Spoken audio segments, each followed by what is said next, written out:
we got to the point where we were through our mission, and then we talked a little bit about him as regional representative. And I want to touch on the idea that Richard was raised in Los Angeles as a city boy, but he really was a farmer at heart. And when we were living in Salt Lake, somehow he acquired an old diesel tractor.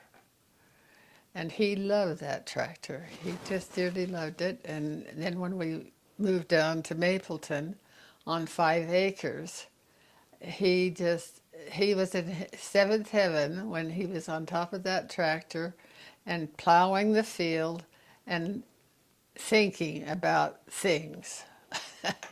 That's when that was his ideal of heaven, was being on that tractor. And he worked, when we moved over to 2000 North, there was a member of our ward, and he became our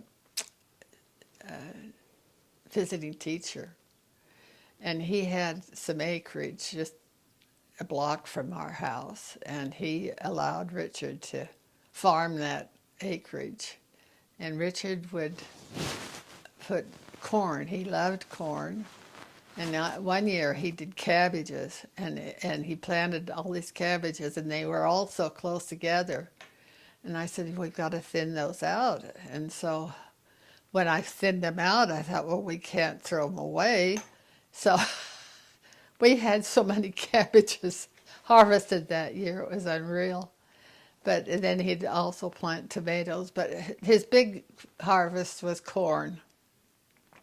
And one year, and then he'd share it with it. He never sold it. He always shared it with everyone in the ward. But this one year, he decided he was going to share it with the homeless shelter. And he had the members of the elders quorum come and help pick this corn. And they filled a back end of a truck with corn. They took it down to the homeless shelter.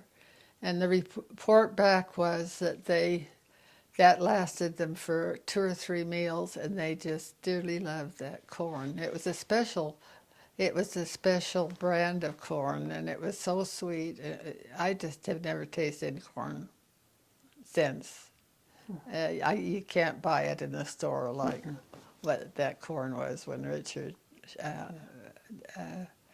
grew it.